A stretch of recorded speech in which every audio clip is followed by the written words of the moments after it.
Hey, Jesus, I'm sorry, guys. I'm truly sorry. Hey, um,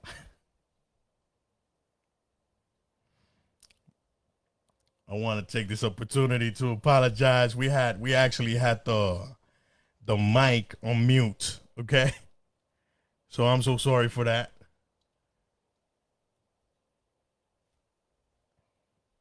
Just give me a second, please. Don't kill me. Ay, mi gente, this is insane. Let's share this to a couple of groups.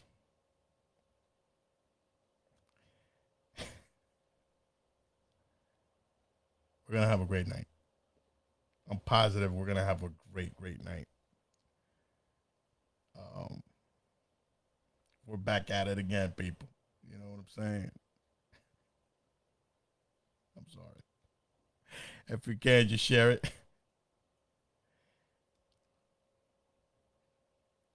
Give me a second, please. I just need to send this to a couple of my peeps. Entonces, mi gente, lamentablemente, tuvimos un problemita, un inconveniente aquí. Le dejamos el micrófono en mute. And me di cuenta ahora. Pero lo vamos a pasar súper bien. Así que, hey, mañana no se trabaja, mi gente. Anyway, guys, happy Labor Day weekend. What can I say? You know what I'm saying? There's so many things going on. You know, at least we're thankful we're still alive. We have health. You know what I mean? And we do live in the most beautiful city in the world. Now, give me a second, mi gente. Lamentablemente, dejamos el micrófono en mute. Así que si ustedes pueden, compártanlo con su gente, con sus allegados. Vamos a darle gracias a Dios que por lo menos tenemos la salud, ¿no? Estamos vivos y que pernoctamos, que vivimos acá en la ciudad más bella del mundo. Esta es nuestra comunidad. Así que volvemos ahora. Guys, so listen. Hey, I got the messages. Thank you. Um, first of all, tonight, like every Sunday, welcome to Sunday Night Live. It ain't personal by yours truly, A.D. Paro. Now, I will say the following. It ain't never personal when it comes to me. One thing is politics, and another thing is the people, the persons, right? But having said all of this, tonight I have a couple of questions that will be answered by the right people. And we're going to talk about many different topics. So I want to send a shout out to the people from the Board of Education. You understand me? The teachers, paraprofessionals, the security guards, the custodians, the lunch ladies and gentlemen, just everyone, right? Because they are essential. They take care of our kids. They feed our kids. They teach our kids. They look after our kids. So they are the other important piece to our family, right? Having said this, remember now the school year is about to open. I want to send a shout out to the superintendent for that little debacle of a video that he put together. You know, don't believe the hype. Look at the statistics. Tonight we have an elected official here, and we will be bringing in another elected official from the Board of Education. And we're going to talk about the quality of education that we are getting, that our kids are getting, and how we're setting them up, or they're setting them up. And it's not necessarily for success. You understand me? Now, look, a couple of things happened. First of all, it's unfortunate, but last week, the same pharmacy that got held up at gunpoint a couple of months back here on Hull Ave uh, was struck again, this time in the early morning hours, around 7:30, if I'm not mistaken, from what I was told. And luckily, no one was there. This comes right after I get a couple of videos from catalytic converters being stolen here in Perth Amboy. And right after the re-swearing in of the most incompetent chief of police in the history of Perth Amboy. You understand me? Sworn in by the most incompetent and inept mayor this city has ever seen. So when you want to talk about the cops, hey, and I got love for the cops, right? But when you want to talk about the cops, don't go after the officers. You gotta go after the leadership. There's no leadership. And they don't sit with you. They don't try to break down what the AG guidelines are. They don't tell you what the laws are. They don't tell you how much manpower we have, right? And listen, since we're going to talk about budget tonight, how many vehicles do we have that are non-functional over at the police department? And I just seen a brand new Ford Explorer driven by code enforcement the other day. I didn't know an inspector from code enforcement can actually safeguard your civil liberties and your integrity, your physical integrity. But yet they want all these monies. So we're going to talk about that. We're going to be talking about, snitching over here in the city of Perth Amboy, right? We're going to talk about snitching. We're going to talk about a nice little meeting they're going to be having over there at Duffy Park tomorrow. How you doing, Kenny? Long time no see. Ex-Facebook brother. Anyway, I'll be back. Se mi gente. Antes que todo, le hago un llamado, una exhortación a que le dediquen un poco de tiempo a lo que es el distrito escolar, lo que es la educación de nuestros niños, de tus niños y niñas. Porque ya va a empezar la escuela. Y aquí te están vendiendo un gato por liebre. Aquí te están vendiendo un sueño, una utopía. Principalmente con la ridiculez de el debacle de video que tiró el inepto del superintendente David Román. Que dicho sea de paso, también aprovechar la oportunidad y enviarle un saludo a los custodios, a los guardias de seguridad, a nuestros maestros, a los asistentes de maestros, también a los choferes de los buses, también a los asistentes para los choferes de buses escolares. También para las personas que se dedican a repartir lo que es la comida, el almuerzo, el desayuno de los niños y niñas, porque ellos son parte esencial, vital de nuestra familia.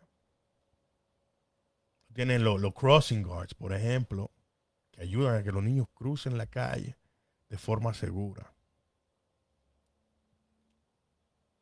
Tienes los guardias de seguridad que están ahí para proteger la integridad física de tus hijos. O sea, hay que pensar en ellos también. Pero como aquí en La Land, en Llanada City, pasan muchísimas cosas. Por ejemplo, la semana pasada, esta farmacia localizada aquí en Hall Avenue, la misma farmacia que fue atracada hace un par de meses atrás a mano armada, fue nuevamente robada la semana pasada. Y esto viene un tiempecito corto después de que recibimos videos de catalíticos siendo robados acá. La gente está harta de lo que está sucediendo. Entonces tú tienes la ineptitud hecha política, hecha persona, con ese pseudo liderazgo. Tienes ahí a los compadres, a Germain y a Lawrence Catano, el jefe de la policía. Germain, por cierto, que es el director de la policía. También Alcaide, el primer dominicano Alcaide, que no enseña la cara para nada.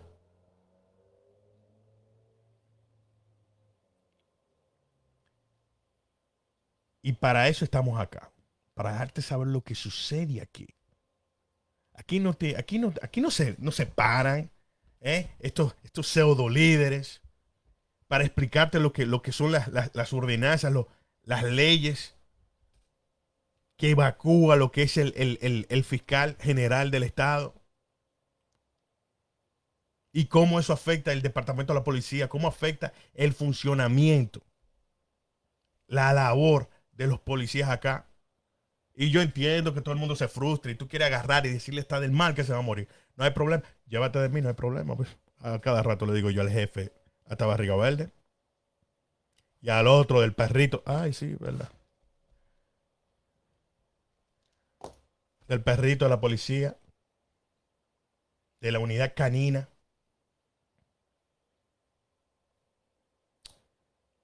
Pero nada, esto es ya nada. Acá, esto es mejor que La Land, esto es mejor que Disneylandia, como te lo pintan. Acá no pasa nada. Acá tú tienes un grupo de personas ganando por encima de los 85 mil. Y no te dan ni la cara. Tú tienes ahí una señora, muy estulta ella, muy lerda a la hora de el desempeño de su labor, como la que se encarga de la oficina de informaciones públicas acá de la alcaldía, Public Information Office, que es lo que es Lice LeBron. Oh, shit, tenemos que hablar de Lice LeBron ahorita.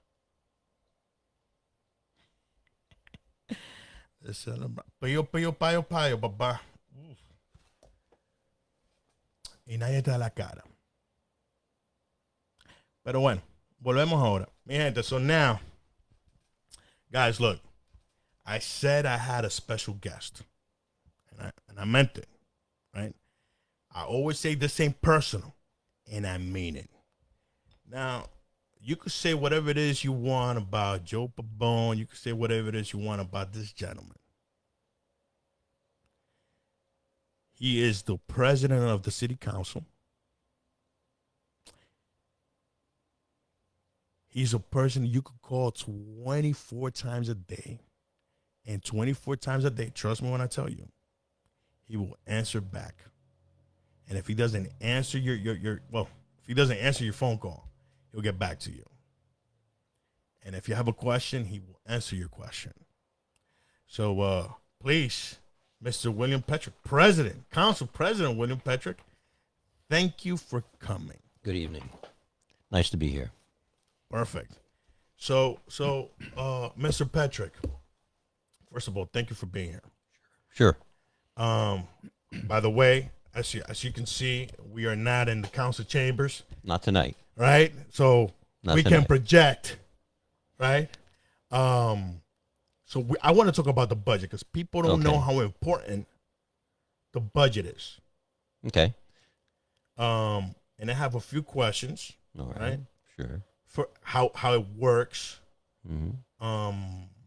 and how it was presented. Now, I see you have the holy grail over here Right. of the city, right? Right. Which is the budget of the birthday envoy. Right. Do you want me to get into it? Oh no. Okay. We go ahead. Okay. Go right ahead. Yeah. Okay. So let's start from the beginning, right? So this is the 2022 budget. Ta-da! Okay, you see that? It's 4 inches thick. It's got every department and every person who works for the city is in here, and how much money they made this year, how much money they made last year, how much money they made the year before. I asked for 3 years, right? So you got the present year and 2 years past, so you get some idea of how much people are making, what department they're in, and it's everybody, including the crossing guards, because crossing guards are paid for by the city, not by the Board of Education. So it's paid through the police budget. That's one thing, so you got that down.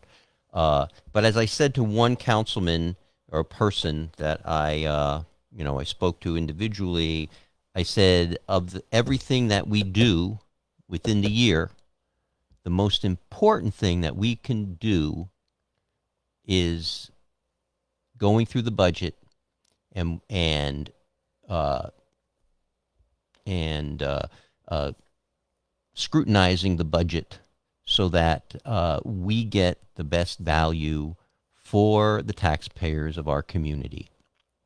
And that is probably the single most important thing that we do every year, is in going through this budget and then passing what we feel is appropriate. And that's the probably like the most critical thing that we do, because this is the operating budget of the city of Perth Amboy, and this is the one time that we get to dig into this thing and determine what the administration should be spending money on and how they should be spending that money. And I try to impress upon the council that, that's critical. And I know for a fact, by looking at some of the other council members when this budget was being passed, and they rejected some of the amendments that I had suggested that we do, that some of them hadn't even gone through that book. They took it, as gospel that the administration was presenting it, and that's all that had to be done was to pass it. But, then you're shirking your responsibility. You have responsibility to the community, to the taxpayers, to the voters who placed you into office, right? To do your best for them. It's not just showing up at a council meeting or showing up at a ribbon cutting or, and then voting. But, there's some legwork to do. There's some background that you have to do, that you should do. You don't have to do it, right? You get elected, you can just do the rubber stamp thing, and who knows, keep getting elected maybe if you're doing what certain people want you to do, so it's easy on you. But if you want to do what you should be doing, what people should be expecting of you, then you need to go through the budget. You need to tear that thing apart. You need to decide, where there's money that can be cut. Now, the administration has this budget starting right now, September, all right? They're going to work on this budget from September until January, February, and then they present this in March, and then we have like 2 months to really introduce it to the public. How many people in the public really ever look at this? We got a couple people, Kenny Ballett, we got Alan Silber. Alan Silber, God bless him. Stanley, rest in peace, Stanley. Stanley, may he rest in peace, yes. These were the watchdogs of the community, the conscience of the community. Unfortunately, we need a few more people who are the conscience of the community. But, that takes a lot of work too, right? You have to have a lot of dedication, time, and desire to really get into this stuff. And there are a lot of people out there who are willing to share information with you, as you know. Yeah. So, there are those individuals who can't come out forward in the front, but are willing to pass information on to you. And, you can do with that as you will. You can do nothing, or perhaps you can be an activist and you can do something. But you were getting a little off track. So there were items. I went through this whole budget, and one kind of blaring item that I would feel remiss if I didn't mention right off the bat. And I felt this was very important, and that's the only reason. Oh, am I going off mic? Don't do that. Don't do that. That's bad. You know what I'm saying? That's Don't do bad. that. I hear you. I hear you. I hear you. Let's see. I just got to get to the right part. Oh yeah, I am there. Okay. Your phone out of the way? All right. Okay. It's a big book, folks, and you know what? The public has every right. You could go through this book. To go through this book, to see this book. Okay. And I intend to try and get out there and have an opportunity. This is election season, right? So we're going to have an opportunity for the citizens to meet the people that I'm running with. I'm going to try and bring this book with me so that people can see some of the items in this book. It's not confidential information. This is all public information. Access. Public Access. information. Yes, sir. Public Hey, access. take it Amen. from me. The Oprah, the Phantom of the Oprah. So Oprah doesn't cost the public any money. So if you want to Oprah something, you can go to the clerk's office and fill out an application to Oprah whatever it is you desire. Well, could you please explain what Oprah means? So Oprah is open public information. Okay, so there's two Oprahs, right? There's the Freedom of Information Act, basically, where you can go and you have to be kind of specific as to what you're looking. You can't be really overly general, but you can be kind of specific as to what it is you're looking for. You go to the clerk's office, you fill out the form, and then they have a certain amount of time to get that information back to you. And if they don't, you can sue them. And there are attorneys out there willing to do this for free. And, I know a couple of people that and sue them and collect money, unfortunately, if they don't do what they're supposed to be doing, and that is to provide you that information. The other item is Open Public Meetings Act, and that's where the city council has 2 meetings every other week during the year, and at those meetings, the public has to be allowed into the meetings, right? Or you can view it on Zoom, and you can ask public officials, you can ask them questions. And other than calling me on the phone and asking me a question personally, you can ask it in public if you so desire, and you should be given a straight answer. And, I always try to get the administration to give people answers because that's important. What's really important is that, the taxpayers of the community, the citizens who live here, should get the straight answer. Because I know, sitting on the other side of the bar, sitting in the public audience, that elected officials in the past tried to obfuscate, right? Tried to deny and try to mislead people, and we still get that on our side of the bar as well. But that is not correct. That is not the right way to run government. You need to be open and honest with people, and that's what I attempt to do. And so we're going to try and have a few open public meetings. My candidates and myself, and some of our supporters, and be there to hear the complaints of the community and to try and to respond to those complaints. But tonight, one of the blaring things that was passed, and remember, there are 5 council members. And of the 5 council members, 3 of those council members voted to pass the administration's budget without any amendments. But can we go back a little bit? Sure. When the budget was first presented, right? You guys did make some adjustments, some recommendations. So we passed an ordinance, right? Ordinance is local law.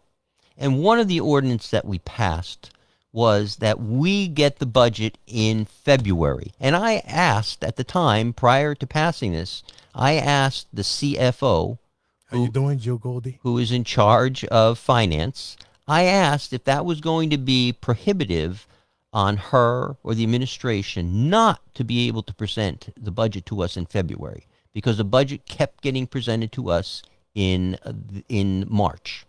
And so we'd like a little extra time to go through this big 4-inch thick budget, right? At least I wanted some extra time to go through this. And so, I asked her, and she said, no, it wouldn't be prohibitive for us to do that. And so we passed an ordinance saying that the budget should be presented to the city council in February. So did they do that? No, they disregarded the law. It's the same law that has to do with speeding, parking meters, time, money you put in the parking. It's all the same law, right? It's all passed by an ordinance. But this one they decided they're going to ignore. So they're ignoring that one. Okay, so wait. Yeah. So the administration ignored that. Correct. So they stalled on giving us this budget until March. Yes. How can they ignore it? Did you guys ever vote on it? Yeah. Oh no, that's in the ordinances. It's there. We voted on that. Yes, we passed that. So you passed it, and then they didn't. They went against the law. They just went against the law. Yeah, right. The local law. So Damn, how what would the options be for the council? Well, what's our options? Our options would be to hire an attorney and sue the administration. Right? Is that what we're going to do? It's just going to cost the taxpayer more money. All right. That's not what we're going to do. So what were some of the So recommendations that you made? So one of the recommendations was to remove almost $40,000 from the water department, right, under salaries and wages. Well, so just so everyone understands, there's two individuals working in the water department on the books, right? And one of those individuals is making $113,367. Okay. And the other individual in question, right? They're making $72,675. And then there is a line item in here for $39,900. And that's to make one of those two people a director. That's to throw almost $40,000 at you. Hey, listen, I'd love a payday myself. I mean, if somebody wants to throw an extra 40,000, hey, listen, if somebody wants to throw me an extra 40 grand, if they're going to throw it to you, I mean, wouldn't you take $40,000 of not having to do any more work than you're already doing? But we're going to give you a new title and we're going to give you 40 grand. Wouldn't you say yes? I would. Hold on a second. Don't elaborate on that. No, let's not go too far. How you doing, Miss Condoleezza Rice? Oh, don't worry about it. I'm gonna talk about you a little later on. So hold your horses. So that was one. Okay. So I mean, there's a book full of these. I mean, there's more, but that was another one. That is the most critical, blaring one in here. Yeah, but there was another one. Okay. From the police budget. Okay.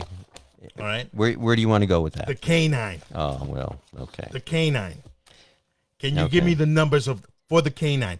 Because just in a month, Bert Damboy paid $3,000 just for that dog.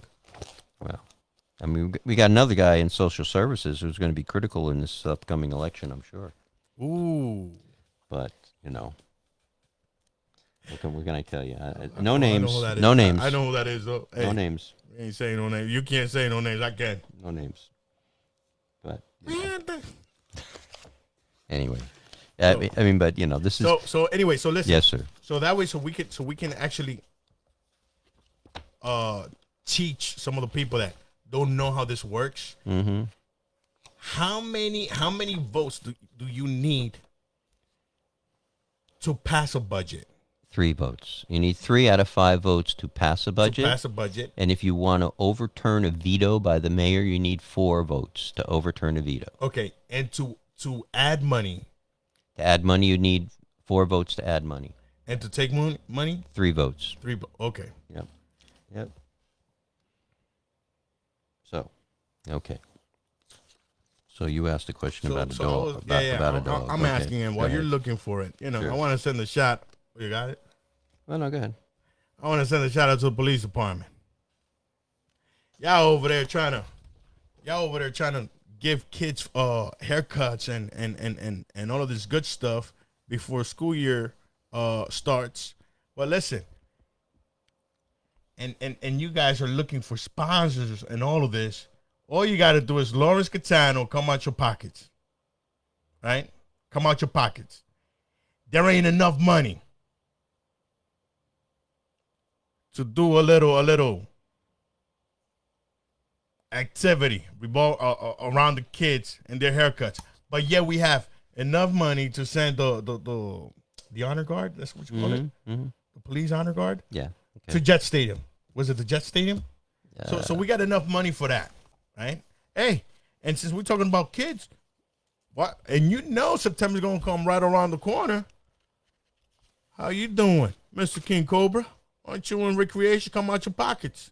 Look at Helmet. Helmet getting, which by the way, I still don't understand how he came in without no prior mayoral experience.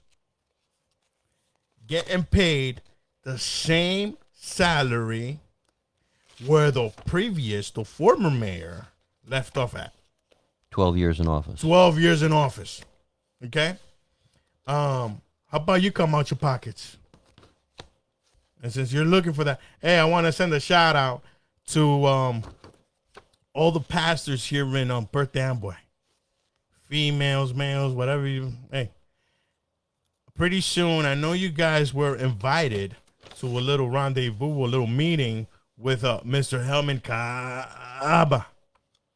And I'll save you the hassle. It's basically, to throw political garbage on you. He's trying to get your vote, right? Because all he's going to do is he's going to tell you about some grants that the city, not the administration, the city got, right? And we'll be offering to those pastors that have churches here in Perth Amboy. I'm just telling you. Because, a lot of stuff happens around here, and Mr. Helmut Kaba doesn't show his face. But anyway, did you find it? What do you want? The dog? The dog. The dog is like $9,000. Okay. $9,000. That's what's dedicated to the quote canine unit. Yeah, but okay? that's just the top, right? That's just the top. That's You're just not the going top. in. You're not going in. No, but that's what's listed here under canine unit. Okay. Okay. What else did you? What other recommendations did you make? Well, to I the mean, budget?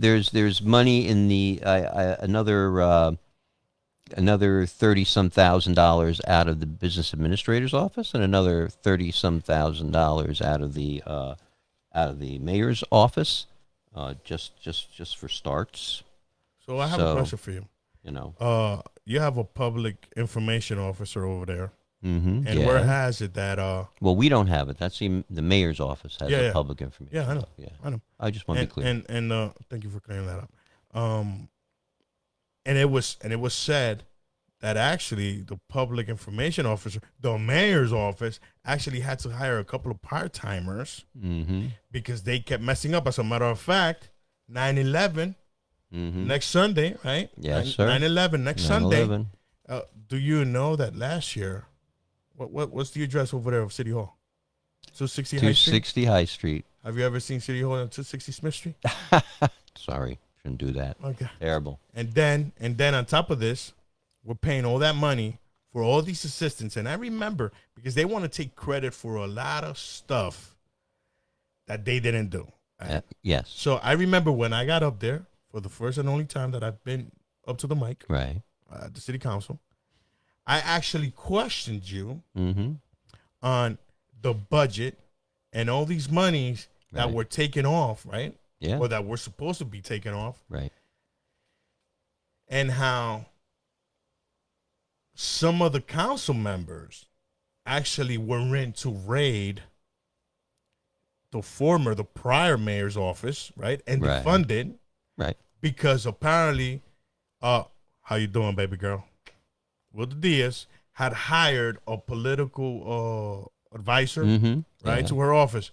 Hey, and she had too many assistants. Right. But this one, Mr. Right. Helmut Kaba, Right. you guy, he hired two of his political advisors. At 81,000. No, Right. no, Oh. 35,000 over here in Jankowski, Oh, that one. Yes. and the other one, which by the way, where's the office of the other guy, the other mayor's aide? Mi gente, Miguel Arocho. Because I want to ask you, because you guys should know. So, Miguel is out of the mayor's office. Okay, He's a part-timer. he's a part timer. Right. That's 35 too. 35,000. So that's $70,000 right there. Yeah. Right. $70,000. And then on top of all of this, which Mhm. by the way, that's out of the history. Listen, on top of all of this, during the whole bike incident, remember? Right. How much did the mayor or the administration, the misadministration, was it true that they hired a PR firm? Afterwards, yes, they hired a PR firm. Yes. For what? I guess to address the issue, maybe on social media. I honestly don't know what they did. I don't. They were supposed to clear up the image of Perth Amboy. I don't necessarily think the image of Perth Amboy needed clearing up. I mean, I think that, listen, everybody's got an opinion. My opinion is if you're driving down the road and you've got 15 bikes coming at you, playing chicken with you, maybe they're not right. Maybe they're wrong, right? Maybe they have to abide by all the traffic regulations that exist in the state of New Jersey. The only thing that I could tell you about that, Go ahead. just to finish that one off. Yeah. I'm down with the kids riding the bikes and all of this Yeah.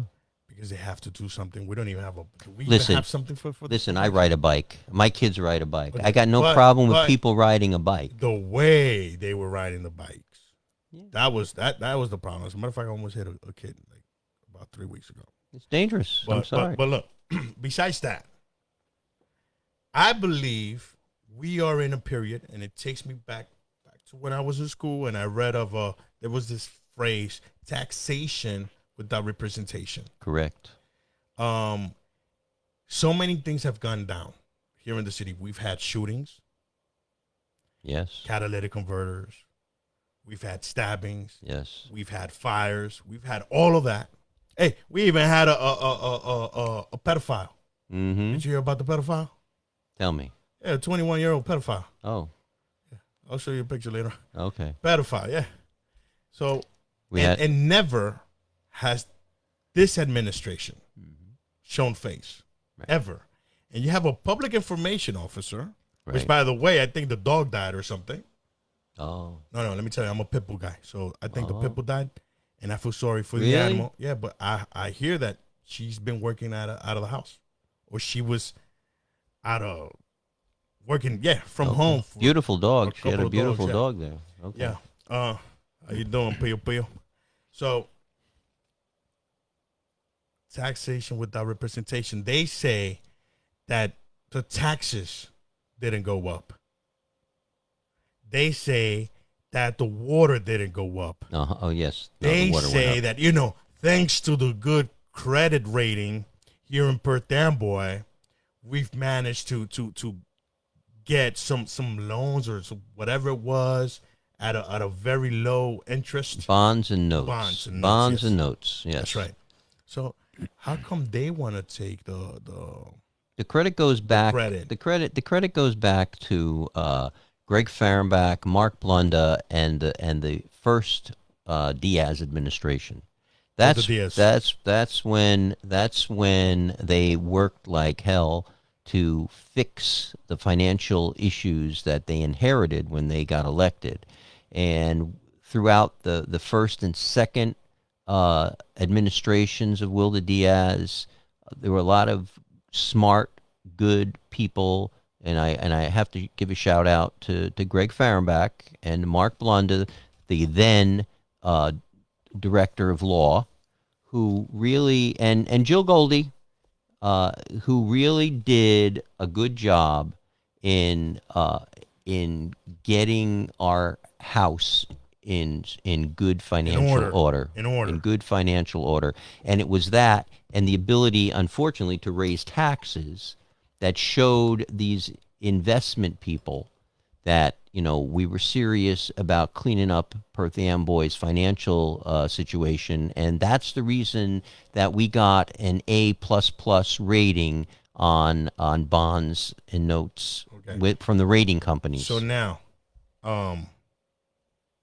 all of this is great. They even try to take credit for the train station. Yeah. They try to take credit for everything. When was the last time you heard of a COVID number?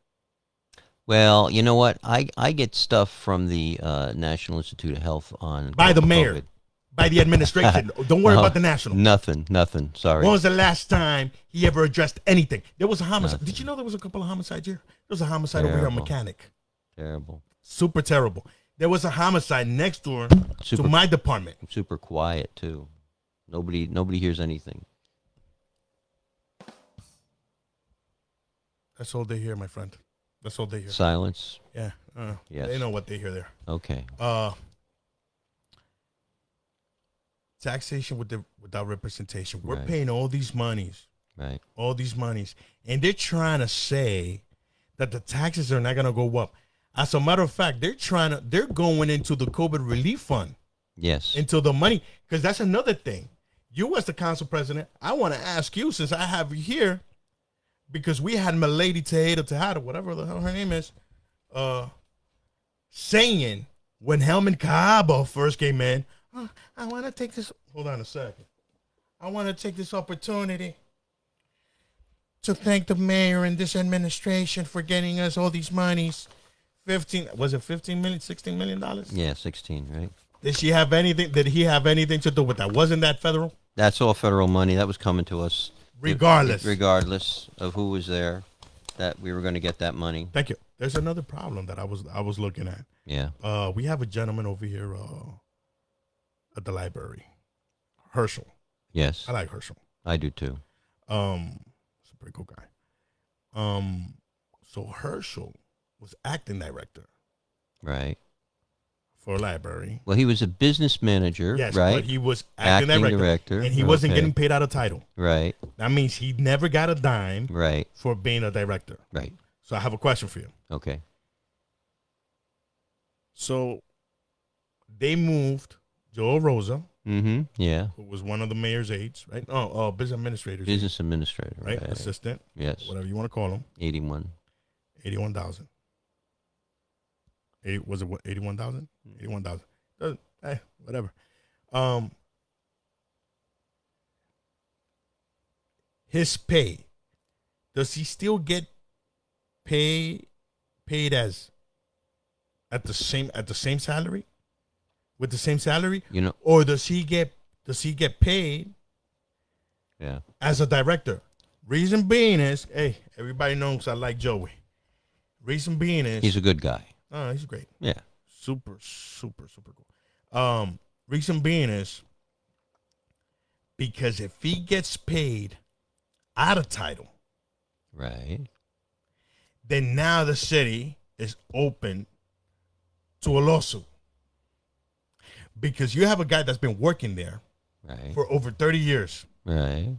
Only got a raise a couple of years ago, probably like 2 years ago, Hmm. or something like that. Okay. Was acting director. We know a couple of acting directors, and we know how much they get paid.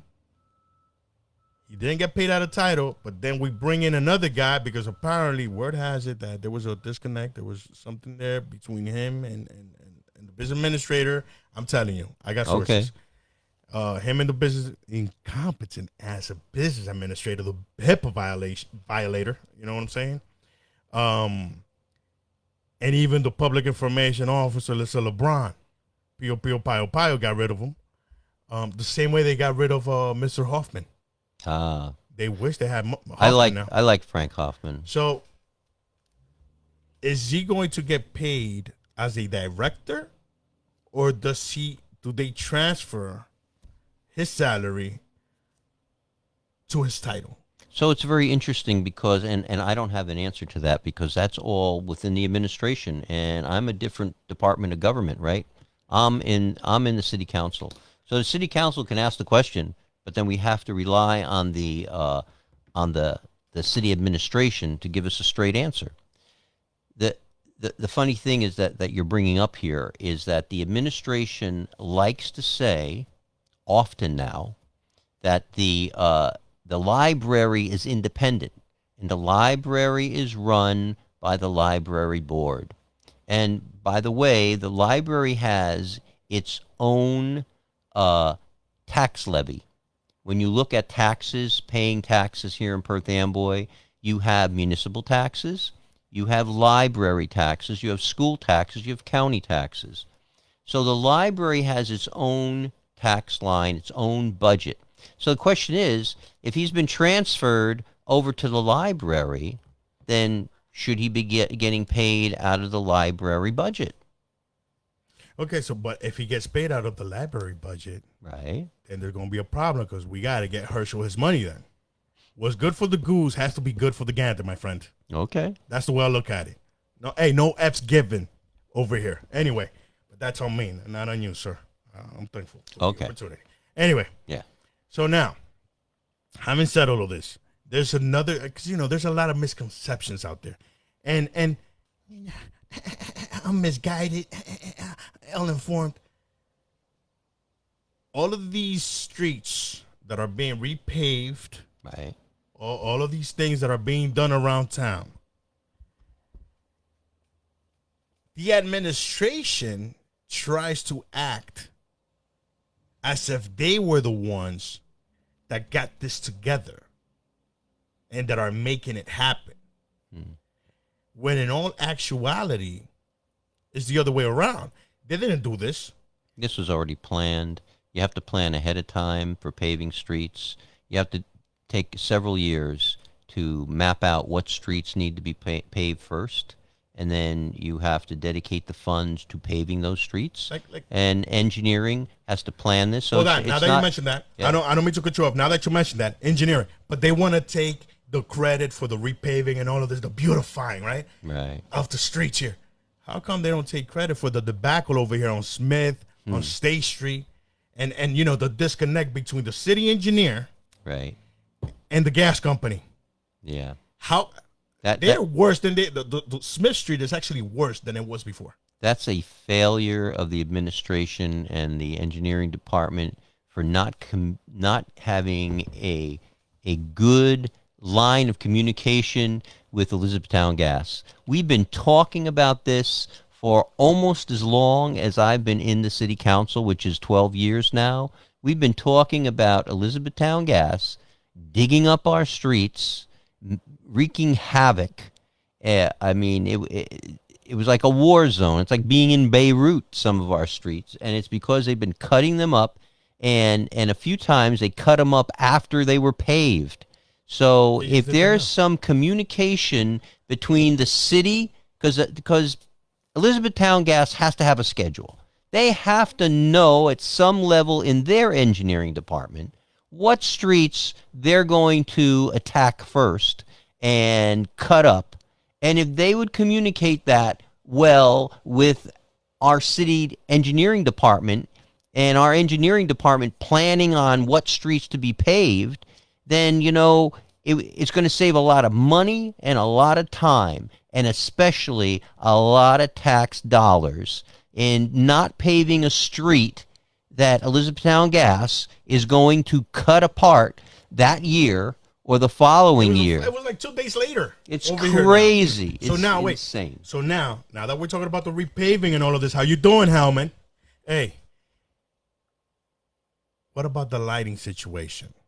And I'm going to explain why I'm mentioning this now. During 2020, during the elections, right. I actually went on a rant because you have a lot of places here in Perth Amboy that are totally dark, such as one of the darkest corners has to be Amboy and Washington. Across the street from what's the name of that place with the t-shirts? Monogram? What? Oh, Monogram, yes. Right across the street from it. Right. Monogram printing. Then you have the other spot over here on New Brunswick, past McDonald's. Okay. There was 2 accidents there this year. As a matter of fact, someone lost their life. A young guy actually lost his life a couple of months ago. And they try to take credit for all of this. But I remember even Kenny Ballett bringing it up during a city council meeting last year. And when you look at my roundabout, right, City Hall Circle, right, super dark there too. Yeah, I almost got ran over. I swear on everything, I almost got ran over. Now, you had Pabone asking, right? He asked everyone. He reached out to PSCNG. As a matter of fact, he even reached out to Yvonne Lopez. Okay. The assemblywoman. Right. In my humble opinion, she hasn't done shit for Perth Amboy, but that's just me. You don't have to elaborate on that. Now, she came back and she said something along the lines of, "Oh, but you have to wait because other cities are also going through it, such as Patterson and all of that." And I hate the fact, if there's something that really pisses me off, is when they try to compare our city. So, like, and I'm not trying to bash any other city, but if you're going to compare me to Patterson, you might as well compare me to Camden. Yeah. I want you to compare me to Inglewood Cliffs, Miss How, Penguin. I want you to how compare about me how about Westfield? How about Milburn, Cranford. Milburn? Yeah. Okay. I'll go. I'll go Compare with me that. to them, right? Sure. Don't give me this crap that, oh, Patterson and all of this. And then once it happens, you actually have the mayor's assistant, which, by the way, is there such thing as deputy mayor? Not in Perth Amboy. Because apparently the gentleman, is always going around saying he's the deputy mayor, vice mayor, whatever you want to call it. How you doing, me? Anyway, now, having said all of this, all of these lights that went up, did the administration have anything to do with it? Because they want to take credit for that.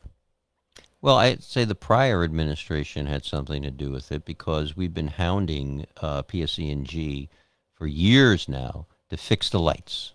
Okay, and that's what we've been working on. Okay. So, another thing. How come I see that there's a certain individual in city council, right? I'll say it, BJ Torres, the only thing he cares about is his little marijuana agenda. All right. That's the only thing he cares about. Going back to the budget, because I wasn't going to let this one slide, he actually voted with you guys. It was you, Pabon, and BJ that voted on it. He voted yes to the budget you guys proposed. Right. Right? You guys came back with. Yes. But then he turned around and said no. He voted against it, against all the recommendations. It's all public knowledge. It's out there. It's on video. Okay. So listen, we're gonna open up the phone lines. So matter of fact, hold on a second. I want to call somebody. I actually want to call somebody. Hold on a second. Let me see if this person actually picks up, because there's a person that actually wants to ask a question. Okay. All right. So give me a second. This is live, people. Hello. How you doing? Good. How are you? I'm all right. Hey, I'm here with the council president, William Petrick. Oh, great. My compadre. Ladies and gents, we have on the line. He just retired. Yes. June 1st. Okay. Captain Miguel Pellet. Pellet, or in Spanish, Miguel Angel Peyot Jr., right? Is there anything, because I know we actually sat down, by the way, the interview went down, we already wrapped it up. I don't know when it's going to be dropping, so he'll probably say it now. And he has a question for you. Okay. If I can answer it, if it's illegal, something that's being litigated, obviously I can't comment. But go ahead. I completely understand that we've We've been through over that. a couple Yes. of times. Well, first of all, thank you for being on the show. Sure. Great answers, great explanations. Mr. AD, thank you for the phone call and letting me get on the line. It was actually a question going back to when I was in front of the city council back in June. It was a question that you asked Mr. Opal for some research, and he actually said he was going to get an answer to you by the next meeting, which was sometime in July. It was regarding a policy or a procedure about a phone call made to a doctor, and I was just wondering if he ever responded to you. No. No. Not that I can recall. No. Right. Okay. All right. And then just I want to listen to your opinion on something. Do you believe there should be an oversight on the administration, just like every other, like the police department has internal affairs, and there's just oversight on certain things, but the administration, as far as I've heard you say time and time again, why am I getting a bill for something I wasn't aware of, and how are we paying for this? and the response from the administration is, well, the work was already done, such as through attorneys. Oh, they took care of that case, and you guys never knew anything about it. Do you believe there should be some sort of some oversight before they take things into litigation or anything like that? So the city council should be the oversight of the administration, especially in finance. And I have said to the administration, that means Mr. Green, Mr. Opal, I have said to them that in the past, under the Wilda Diaz administration, that the city council was brought into, in closed session, it brought up to speed on any number of outstanding litigations that were taking place, contract negotiations, obviously, were discussed prior to negotiating these things, prior to settlements. We were brought in the beginning. We have this lawsuit. It looks like it's going to be a big one. It's between X and Y, and the city has exposure, and then we get to question whoever the attorney is that will be taking care of that case, because ahead of time we already know that there are certain law firms that take care of certain types of cases, right? And so we would be brought in ahead of time to say, this is occurring. These people are suing us, and looks like our exposure might be this or that, and how does the council feel? What do they want to do? And that was how we had a better relationship and better communication under the Wilda Diaz administration. Damn, man. So now the way they've been operating with the present business administrator and the present law directors, and I'll say directors because we had Mr. Northgrave, and then Mr. Northgrave stepped aside to do the pilot work. Maybe there's more money in that. I don't know. Oh no, there was a shit ton of money. I'm sorry. But for some reason he wanted this job, and then he stepped aside and he brought in Mr. Opal, and I like Mr. Opal. I mean, he's a nice guy. He's all right. He's trying, and he'll come up with answers for us most of the time when we ask. So did he come up with the answer? For that one, I don't recall getting an answer to that question. All right, Mr. Opal. Wait for the interview, Mr. Opal. Trust me. Okay, Go so ahead. Mr. Go ahead. Petrick, Yes, sir. there was also a question asked by Councilman Pabon to Mr. Opal regarding an Office of Ethical Matters, whether the city of Perth Amboy had that established, which is one of their duties is obviously taking any type of complaint for any type of ethical matters that may come up, hiring relatives, or even matters with litigation and complaints. If this board doesn't handle it, then they could send it up to the prosecutor's office. I remember Mr. Opal's answer was that the county did have an Office of Ethical Matters, but Perth Amboy did not. But I did, do a little fact checking, went through the city e-code, and we actually do have the Office of Ethical Matters. The board just isn't set up. Okay. But it is definitely there. It was passed by the city council, and maybe it's something that you guys can look into, to especially for the board, for the council to get back to the table and bring it back to you guys so you could actually be a part of these decisions. That would be fine. I welcome that. I don't know who gets assigned to being on that board. If it should be the body of the entire council. It cannot be the administration. Well, I'll tell you right now, because it has to be unbiased. Right. The way it is broken down, the state does have guidelines as to who will be on the board, who can be on the board.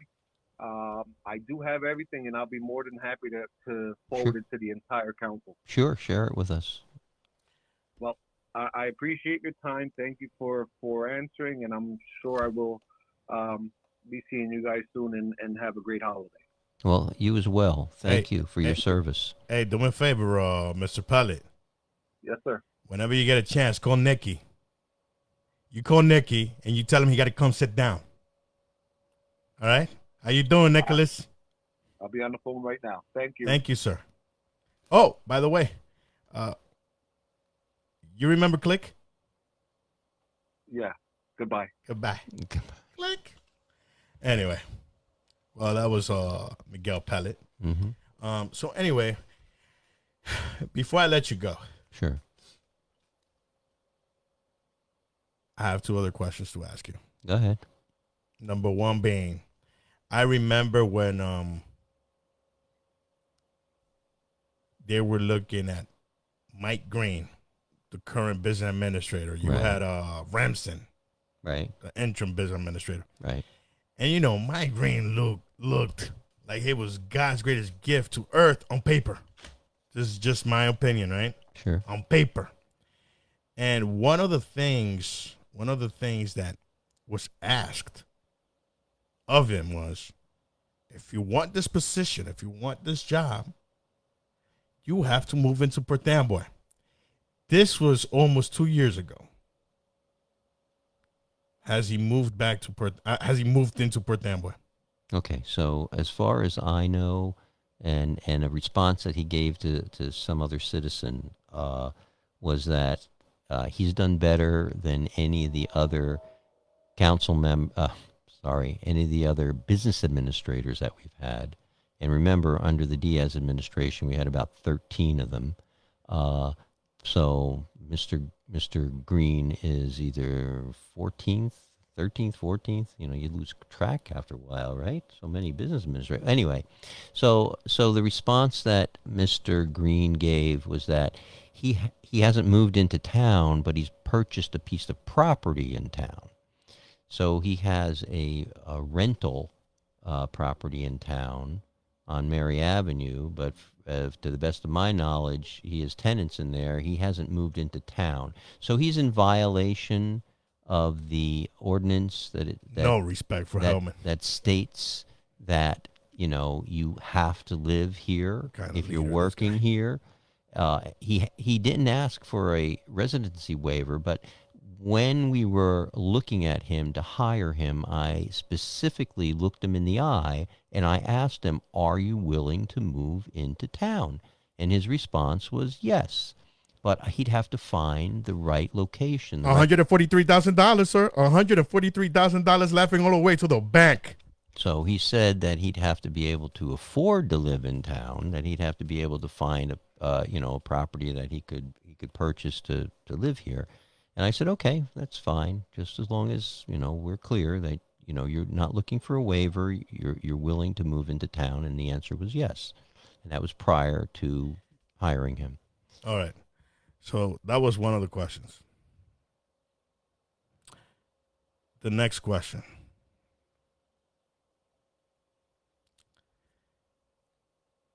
How come the only time I ever saw the guy that sits at on the mayor's chair, Helman Kaaba, address the council was over a festival? Oh, not just a festival, a couple of festivals, but that I recall after that, he's never once gone up to the mic to speak on behalf of the people. Well, I'm just gonna. So my question is, Go ahead. What? Finish your question. So my question is, isn't there a resolution? Isn't there something where the city council mandates the mayor to be there and answer questions? Because he has to answer questions. He has to answer the community. Not by putting no bullshit little polls that, you know, and now all religious and the storm and all of this. Not by, I understand your feelings and whatever you are, whatever you're having, whatever you're doing. We're working on the streets and we can't get facing the people. Because you can say whatever it is you want about baby girl. You could say, people could say whatever it is. Hey, shit, I was one of them that went after her. You could say whatever it is you want about Wilda Diaz. But if there's one thing you can't take away from that lady, how you doing, baby girl, was that she was always there. She always faced the music. She had a better communication with you guys in one of her years than the current mayor. So is there anything that would make the current mayor sit there so that his compadres, the people who live here in this city, could go and ask questions? And another thing, because I forgot about this one, this is going to be the last one.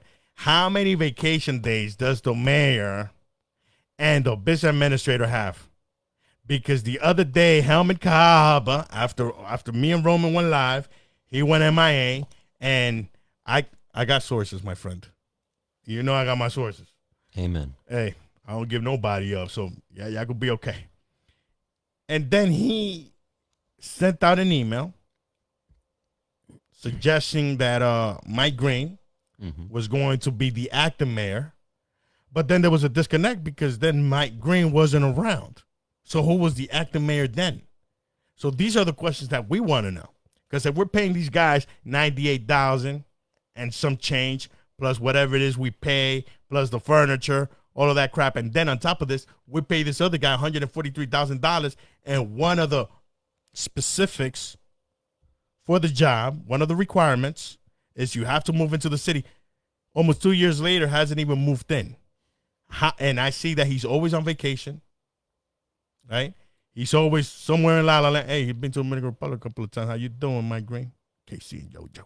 Anyway, how many sick days, how many vacation days do these people have? Real good questions. So you threw out a lot of stuff over there. So okay, let me see if I can back up and it's Labor Day weekend, baby. Ain't nobody working tomorrow. You just let me know if I haven't answered every one of them. Okay. All right. So first question I thought was very interesting because there is nothing saying that the mayor has to come to a council meeting. There is nothing saying that a mayor has to sit there and answer any questions. If he does come to the council meeting, which he has, then he should understand that he's opening himself up for questions from the council members. I mean, we're allowed to ask him questions if and the public, right? And the public, well, but if he wants to come to a meeting and answer questions, then that's fine. But he has to understand that there may be some questions asked of him. For the first time in 2 years, he did send out a letter saying that he will be absent for a couple of days, and in the interim, he's placing Mr. Green in charge. Wilda Diaz did that many times, that she sent out letters saying that the business administrator would be in charge, or whoever it was, usually the business administrator. But it was very interesting because one of the days that Helman Caba was absent, placing the business administrator in charge, the business administrator wasn't even in the city of Perth Amboy. So I find that very interesting that the mayor and his business administrator are not communicating enough to know when each of them is in town or not in town. I actually sent an email on our official emails asking the business administrator just how many days does the mayor have, personal days, vacation days, sick days, because I just thought that's something that the city council should know. And I haven't gotten a response back. There's a number of things that I've asked them. I've asked the business administrator if he was in town on that day, where was he? Because I had stopped by City Hall and he wasn't in, and I was just curious.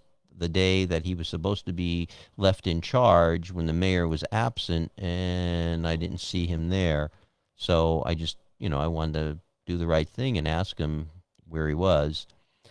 So I don't know who's left in charge if the mayor puts the business administrator in charge and then he's not around.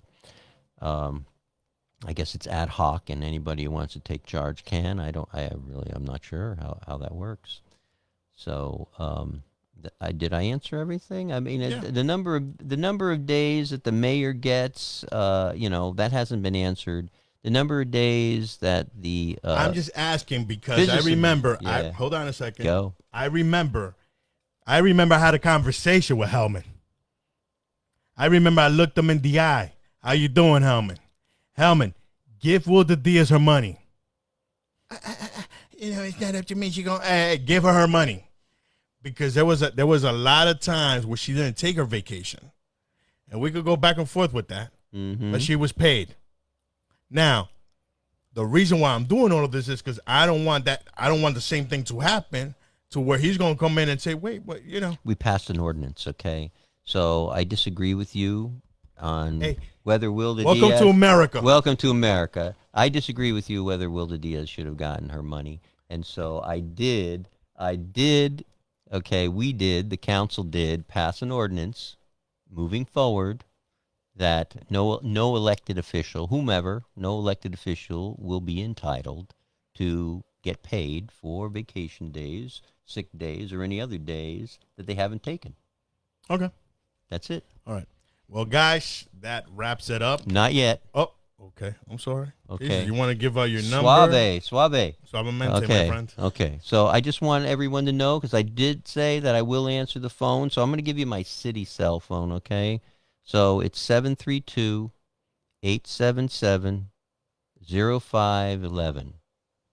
That's 732 732-877-0511. 0511. And I just want to say, when that whole bicycle incident broke, right? And there were people calling from all over creation, okay? They were calling the city. Nobody was answering the phone, but I was. They may not have gotten the answers they liked. I'm sorry, but at least they got an answer. They got a response that day, okay? When they called and they couldn't find. I even asked. I think it was the national NAACP or somebody who called, and I said, "Why are you calling me? Why aren't you calling the mayor's office, City Hall?" He said, "We did. Nobody's answering." Cool beans, jelly bean. Okay, so I'm going to give you my email address too with the city in case you don't have that, and it's WPETRICK@perthamboynj.org. Okay, so there's two ways to reach me. If you want to try to reach me, there's two ways to do it. So just to finish this on the following note. Thank you for sitting down. But above everything, and I mean this, even when I was going at you the hardest, never, ever did you complain. Never, ever did you pull me to the side. Never, ever did you have any of the people that we know that we have in common. Hey, go talk to AD. Oh, do this, do that. So, just like my compadre Roman McKeon, you took it like a champ. And we here, baby. So I wish you the best of luck in your endeavors. Thank you. And thank you for coming, man. Absolutely. Thank you. All right. Thank you for having me. It's been an enjoyable couple of hours here. Who would have sitting here. known, huh? Who would have known? It ain't ever personal. Okay. Ever personal. Anyway. I'll let you wrap it up. It's your show. Thank you. Oh, no. I'm going in Spanish now. Okay. People are waiting. So, we had a wonderful night tonight. A lot of people are going to start coming in. They're going to come. Hey, as a matter of fact, now that we're talking about it, hold on a second. Let me make this little phone call. I got to make a phone call, people. I really do. Because I got to ask live, and I mean it, live. I got to ask this gentleman this question. Hey, you bet. Hello? Hello. Hey, Mr. Miguel Pelli. Speaking. Hey, so we already got William Petrick. We have Roman McKeon. We have Joe Pabon. We're going to bring everybody in. When you going to come and sit down, sir? When you going to come and sit down? All right. Well, first of all, I'm not sure if you just want to let everyone know right now when our interview is going to post. Hey, it's up to you, my brother. Sure. Let everyone know. Well, give the date. Okay. So the interview is going to post this coming Wednesday. This Wednesday evening, AD has graciously allowed us to to air on a special date. So it will definitely be on Wednesday, and I will be sitting with you on Sunday, September 11th. Whoa. Wow. Whoa. Hey, Yeah. that's a good one right there. Yeah. That's a good one. Yeah. That's Wait as you know, until you see the that's interview, a very Petrick. special day. That's a Hey, very special day for a lot of us. I know, man. For a lot of us, for all of us, anybody that has love for this country, to everybody, just all our service men and women, just everyone that has made this country what it is, the greatest country in the world. Hey, I came for the most beautiful, but this is the greatest. Don't make no mistakes about that. I'm Amen. Dominican. Amen. 9/11. That's Right. right. I'm ready. Are you ready? I'm going to ask you Yeah. one more time. Are you ready? All you have to do is play the clip, sir. Okay, perfect. So thank you, sir. I will see you next Thank you. Sunday. So And Mr. Petrick, good luck on re-election, and once again, thank you. Thank you. all righty. Thank you, Mr. Petrick. Yes, sir. So anyway, now that we are done with Mr. Petrick, now that we are done with Mr. Pellet, this concludes our English side of the live, right? You have a great night. You gotta be careful because we got wires over there. All righty. Guys, Sunday. This Sunday coming up, we will have. Be careful. We will have. I told you. We will have. This is live. We will have Mr. Miguel Pallet, Miguel Payot Jr. Recently retired captain of the Perth Amboy Police Department. I just want to give you a little synopsis of what you will be seeing.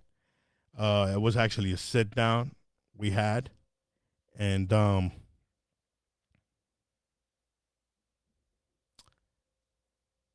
you get to see a side of Mr. Miguel Pellet, of an officer, right? Because that's all I want you to see, an officer that I didn't know existed. Like, we see the badge, we see the uniform, we see the gun, the vehicles, but we don't see what they go through. So we're gonna look at that. It'll be dropping Wednesday.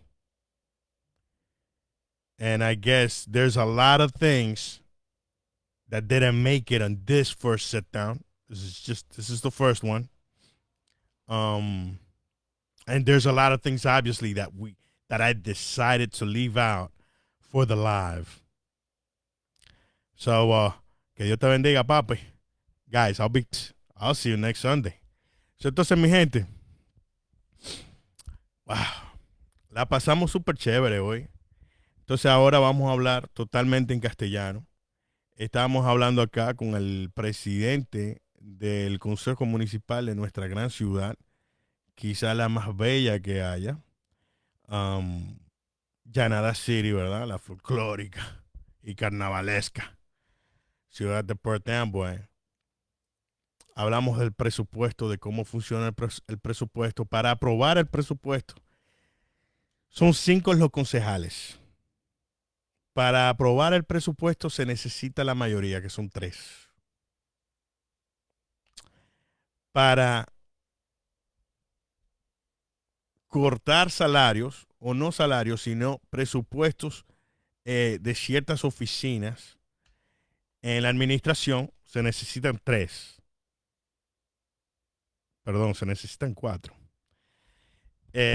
Y para aprobarlo, nuevamente se necesitan 3. Lo que él nos dijo, y yo en ningún momento le voy a faltar el respeto a nadie que se siente acá, es que el concejal BJ Torres, bienvenido Torres, El que siempre vive con su tirilá, su tirijale, con su marihuana, porque a él lo que les fascina es su marihuana. Mi amor, mira, yo no tengo nada en contra de la marihuana.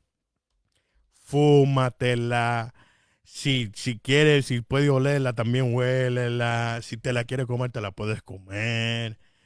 Te la puedes tomar. Lo que tú quieras. Si eso te hace feliz sin perjudicar a segundos, terceros y cuartos y hasta quintos, no hay problema. ¿Eh? Pero lo que sucede es que cuando tú me hablas a mí de mayoría, como vive jactándose el señor, bienvenido Torres, de mayoría, ¿de qué mayoría él habla? Otra cosita muy importante que cabe destacar es, por ejemplo, que tampoco le dije a él, tampoco le cuestioné a él, cuando se presentó el presupuesto, cuando ellos volvieron con el presupuesto y las recomendaciones que hicieron para cortar, ¿verdad? Eh, y ahorrar ciertos dineros, la concejal que está corriendo, que está en la contienda, Milady Tejeda, ella en vivo, porque está el video, en vivo, ella habló de que ese no era su presupuesto, que ese era el presupuesto de él. O sea, de él y de Joel Pavón. Porque aparentemente, me trae a suspicacia que Bienvenido Torres votó a favor de todas esas recomendaciones que ellos hicieron y cuando volvieron a presentar el presupuesto nuevamente, él votó en contra. Parece que la marihuana o el dispensario, no sé qué fue lo que le ofrecieron, ¿eh? El Germán, lo pusieron que se viró el pana. Pero lo que sí yo no olvido es que Milady le dijo a él que ese era su presupuesto, lo cual es mentira. Ese era el presupuesto de los 5 concejales. Porque a ella se le preguntó, se le habló de eso, pero yo te apuesto a ti que ella ni leyó el presupuesto, como tampoco leyó ninguno de los pilotos que estaban ahí. Porque lo mío no es personal con ella. Porque para mí, de hecho, lo que yo he escuchado de ella es que es tremenda madre, tremenda hija y sobrina. Entonces, como dama tiene todo mi respeto, pero como político esto es un fracaso total. No sirve como política. No ha hecho nada. Bueno, aparte de los cargos éticos que se le imputaron en la Junta Escolar. ¿Eh? Porque ella es parte de esta debacle en el distrito escolar. Por si acaso no lo sabían. Um, hablamos de eso. También él habló de que en el presupuesto que se presentó se eliminaba la unidad canina de la policía, que no tiene por qué. No tiene por qué ser. Pero claro, yo te voy a explicar por qué la administración lo dejó. Porque primero yo vivo atacando esa posición. De hecho, hasta el policía que anda con el perro. El perro es más gente que policía. Llévate de mí. Tú ves, papi, que no todos los policías son heavy. Demándame si tú quieres, que esa es mi opinión. Eh, ¿Qué pasa? How you doing, Beetlejuice? ¿Qué pasa? La administración, junto con el lavasaco del jefe de la policía que él viéndole al otro, de Germán Cava, dejaron la unidad canina. El próximo domingo, a quien llamamos acá, fue el capitán retirado, Miguel Ángel Peyot Jr. Y él nos va a explicar el por qué esa unidad canina, o más bien ese perro, no se necesita en Perth Amboy. Pero bueno, seguimos hablando. Entonces ahí se le salvó el pellejo al perrito, a la unidad canina, porque el señor que siempre está con el perro, el handler, Ralph Piñeiro, dale like a esta vaina, papi. Resulta que es el mejor amigo del incompetente del jefe de la policía, porque el pana no tiene nadie. Oye, señores, cuando yo le digo a ustedes de corazón, que el jefe de la policía, nadie lo respeta ahí adentro. Créanme. Es lo mismo que a Helmin. A Helmin nadie lo respeta. Es tan incompetente. Oye, es tan incompetente y tan inepto que hasta el administrador que él trajo, bajo la condición, una de las condiciones es que tenía que mudarse acá a la ciudad. Ya para 2 años ahora, en par de meses ya, 2 años. Y no se ha mudado aquí en Puerto Amboy. Eso es para que tú veas el respeto que le tienen. Entonces, yo soy el malo, yo soy el supervillano porque yo te lo tengo que poner así. Porque ese es el cambio, mi amor, que hay que chupar, bebé. Ese fue el cambio por el que tú votaste. Y aquí aparece un par de lambones, un par de payasos que te saltan con vaina que tú dices, pero ven acá, ¿y este pana? ¿De qué es lo que está hablando? ¿Tú sabes por qué? Porque hay gente que hablan sin saber. Mira, te voy a poner otro ejemplo. Eh, Otra de las cosas que él habló de las recomendaciones para el presupuesto de la ciudad fue recortar ciertos dineros, por ejemplo, en la oficina del alcalde, como también en recreación. En ese momento también hablamos de que cuando yo me paré ahí en el Consejo Municipal y me dirigí hacia él, le cuestionaba, porque solamente se le puede hablar al presidente del Consejo Municipal. Eh, y le preguntaba que cómo es que en la administración pasada, de cuando Helmin era concejal también, porque Helmin, oye, el pan es cobardísimo también. Helmin fue una de las gente que votó a favor de dejar la oficina de la alcaldía sin dinero y usaron de subterfugio, o sea, como pretexto de que la pasada administración, la alcaldesa, baby girl, Wilda Díaz, contrató uno de un consultor político que trabajó para ella durante su reelección. Y yo le dije, pero bueno, ahora a diferencia de que en vez de uno, fueron dos. Mi gente, ¿cómo están ustedes? Miguel Arocho y el otro. Pues que tú sabes. Pues mi nombre es José Payá. Y yo trabajo allá en Yankauque, en Gabowski.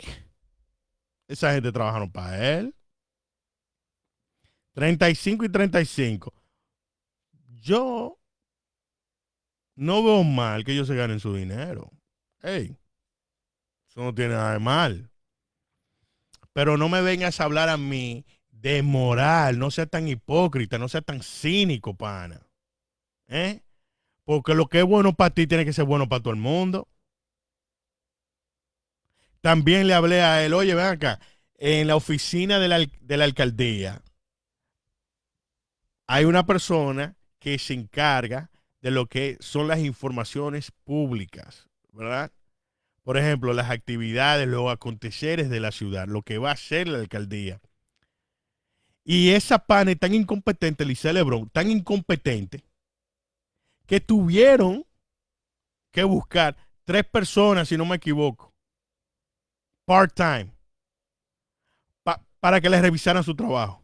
Oye, que son tan incompetentes que durante el show de la bicicleta, vuelvo, y lo escucharon de su boca, fueron $10,000 que se le pagó a esa firma de relaciones públicas para tratar de mitigar por estos medios de las plataformas sociales el daño que se le había hecho a la ciudad, cuando lo único que se necesitaba era que el azaroso mejor conocido como el men, se pusiera los pantalones, me pidiera medio coco prestado para que sintiera el ki y diera la cara. Eso era lo único que se necesitaba. Pero bueno, no importa, porque mi gente, estamos en la Lalandia. Aquí todo es posible. Todo es posible. Otra de las cositas que me llama mucho la atención es, tú tienes el equipo de Helmin Cava. Por cierto, yo dije que yo no iba a hacer un live si yo no tenía el video. Papi, yo tengo el video. El video sale ahora. Después que termine el live, yo lo subo. Tú tienes el ticket de concejal. Tú tienes a Kenneth Puccio, detective retirado de la policía de Perth Amboy, actual presidente de la Junta Escolar, el mismo pana que apoyaba el incremento del impuesto de las escuelas de un 2%, que de hecho estaba hasta discutiendo por eso.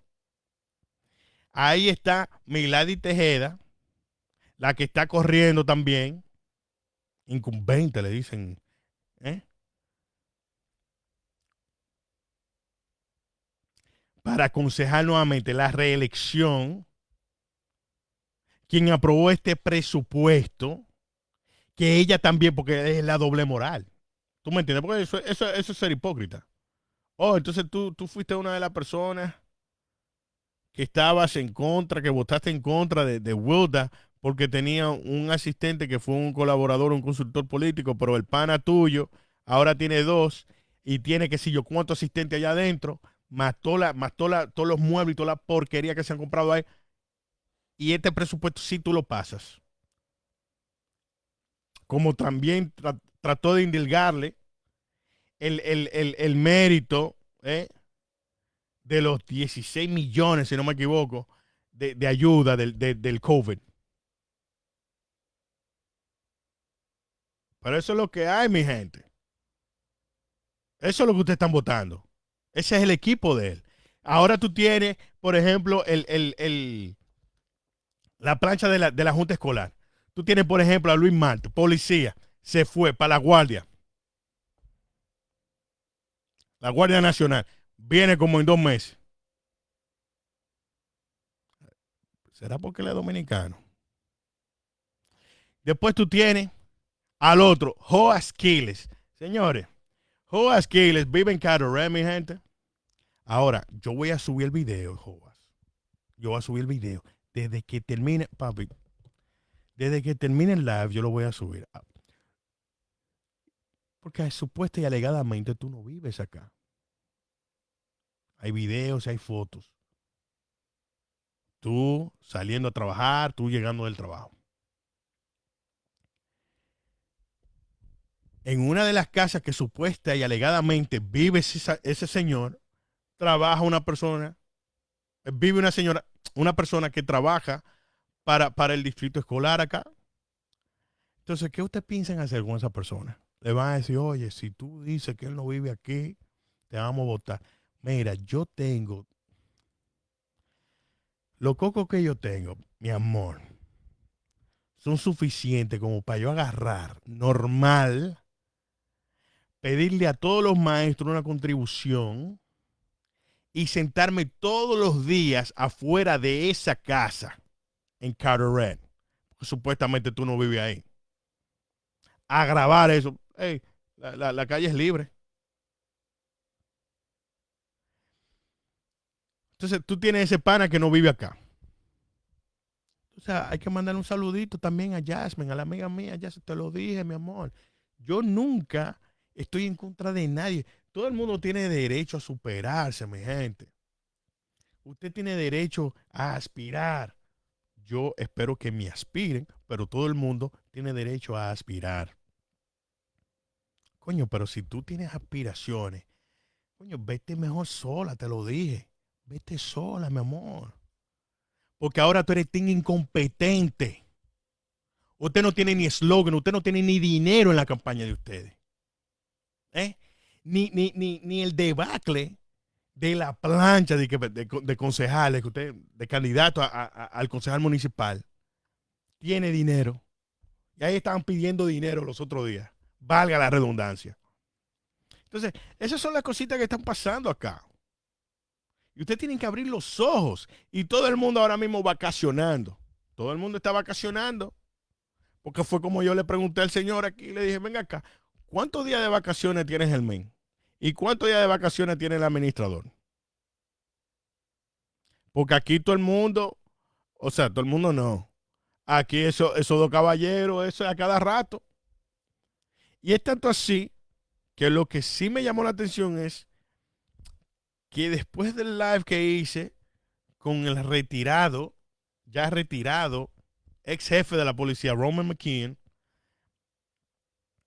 esa semana, Helmin envió un comunicado de que se iba de vacaciones, que sé yo qué, y que propuso al administrador como alcalde interino, pero sucede que entonces el administrador no estaba aquí en uno de esos días.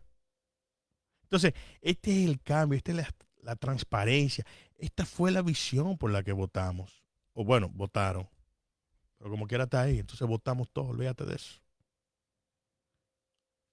Y esto es lo que ellos quieren seguir con, con esos sueldos maravillosos, con esos salarios jugosos, sin dar la cara, coño. ¿Eh? ¿Qué es eso de impuestos? O sea, si uno va a pagar los impuestos, uno necesita un tipo de representación, porque si a ti te pagan por algo, por lo menos demuestras que tienes gallardía, que puedes hacer el trabajo, pero en ningún momento el pana enseña la cara.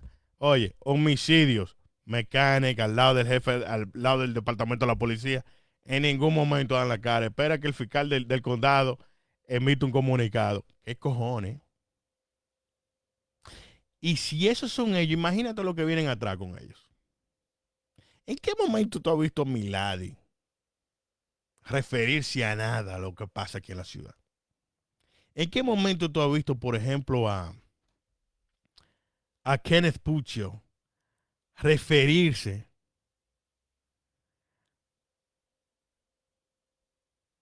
a cualquier de las cosas que pasan en la ciudad? Lo que pasa en las escuelas, porque él es el quien preside ahora mismo la junta escolar. Ahora que va a empezar ahora el año escolar. En ningún momento, pero estas son las personas que están aquí para el cambio. Estas son las personas que realmente importan. Estas son las personas que nosotros nos merecemos, porque así es un dicho. Todo pueblo tiene el líder que merece. Ya. Eh, hablando un poquito también de todo lo que había pasado esta semana, quería dejarle dicho de que esta semana que pasó, valga la redundancia, supuesta y alegadamente una persona que trabaja para el fiscal del condado se apersonó con Germín Cava y el abogado de la ciudad para hablar con el jefe de la policía sobre la foto del cadáver de la persona que fue atropellada fatalmente hace como 3 semanas atrás, Rocco, que en paz descanse.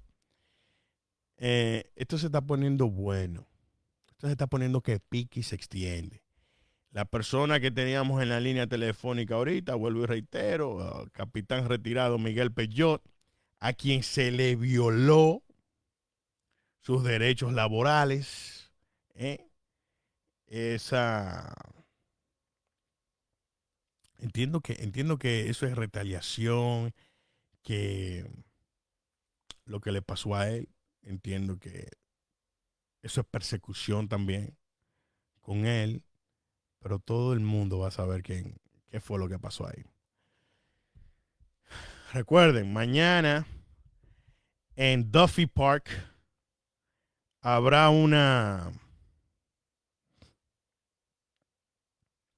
party privado para los empleados presentes y ex empleados del señor Kenny Ortiz, mejor conocido como King Cobra para mí.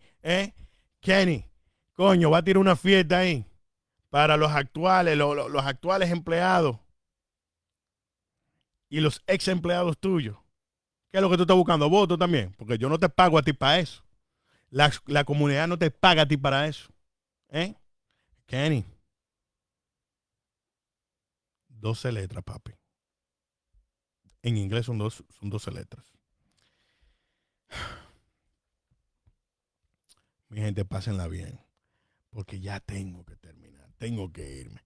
Disculpen nuevamente por la falla técnica que tuvimos al principio, puesto de que puse los micrófonos en mute y no nos dimos cuenta hasta que me llamaron como 9 veces. Así que pásenla ustedes bien. Guys, before I leave, because I just forgot to mention something, as Mr. William Petrick was here, which I don't even think he knows that I know. But you remember that person that was believed, that is alleged to have tampered with their water meter. Well, that position that we spoke about for director of the water department, they're trying to give it to the gentleman. Hey, I got no issues on a personal level with the guy. But damn, he got the rice notice. They're going to talk about him this week. And, you know, I could only imagine Kenny Ortiz calling people, asking, like, you know, give him a shot, or, you know, they're trying to, they're going to try to tear him up. He's a nice guy and all of that, because he's a Kenny Ortiz guy. You understand me? And now that we're talking about Kenny Ortiz, I heard that Isamar Piano doesn't want to go back to that building. She really doesn't want to work there. Word has it, right? And now that we were talking about Kenny Ortiz, tomorrow it is alleged that Mr. Kenny Ortiz will be having a private party at Duffy Park with his present, current, and ex-employees. I don't know what about. Maybe he's looking for votes. You know what I'm saying? Which I don't really pay him to be politicking. But then again, tomorrow's a day off, right? So anyway, guys, look. When you look at the way the city's being ran, again, taxation without representation. When you look at this bunch of just incompetent people trying to take credit for the good things, but shit, they wanna defecate on the previous administrations for all the bad things, right? Just remember me. Hellman right now, well, Hellman ain't watching the live right now. He gonna wait till I get off. And he'll be watching it probably like in 2 hours, 2.5 hours. As for Lawrence Catano, hey, Mr. Nooks and Crannies, all up in the crevices, Captain Kangaroo, the mayoral ass-kissing machine, the sorry excuse of a chief of police. I still can't get over the fact that they said that we are at an all-time historic low in terms of crime rate. So again, 9/11 is approaching. And I want to send a special shout out to the first responders, EMTs, fire department, police department, first aid, first squad, whatever it is that you do to safeguard, to help out, and whatever you did for all those soldiers that are still around that went to 9/11 and that think that probably people forgot about you and they only remember you because of 9/11. I want to let you know that the beard loves you, the beard respects you, admires you, and it takes a certain individual cut from a particular certain type of cloth that not too many people are made of. So when you wear that uniform and you're here in Perth Amboy, it doesn't matter if they're trying to throw shade at you. It doesn't matter if they say that, oh, the cops are incompetent and they're full of it. Hey, not all of you guys are full of it. I believe that the majority of the police department is great, 98.9%. As a matter of fact, no, bring it down. 98% of the police department, which is the greater majority, is great. And I thank you. And although you have no leadership now, you have a sorry ass excuse of a police director. You have a Jesus Christ, just a pile of crap of as a chief of police. And you guys got no respect for him. Hey, later on in life, a beard's gonna come around. And just know that as much as I protect you, as much as I love you guys, and I try to build people, and I try to tell them that this is the reason why they can't do a pursuit. This is the reason why you don't hear about this, and this is the reason why this happened. And it's the same way you gonna make it on the live. It's the same way we all gonna make you famous. How you doing, Andre Alisea? Being lazy as hell. Counting seagulls. And big shout outs to Eddie Padilla. Mr. Toothpick. Hey, keep clapping, Eddie. Keep clapping. Watch your calluses, though. Eddie Padilla. So, on that note, be blessed. Take care. Have a great night. And do me a favor, if you can, just share this. All you have to do is share this live. Send it to people, man. And pay attention to what was said here. You understand me? Because this is about building. This is about bringing knowledge. We cannot afford to remain ignorant. That's why you have the type of leadership that you have now. Can you imagine Hellman, after we recall his ass, trying to run for what? Meter maid? Water meter maid? As a matter of fact, yeah, water meter maid. Hellman. So, guys, hey, you guys be safe. You guys take care. Jelly been here, and Jelly been gone.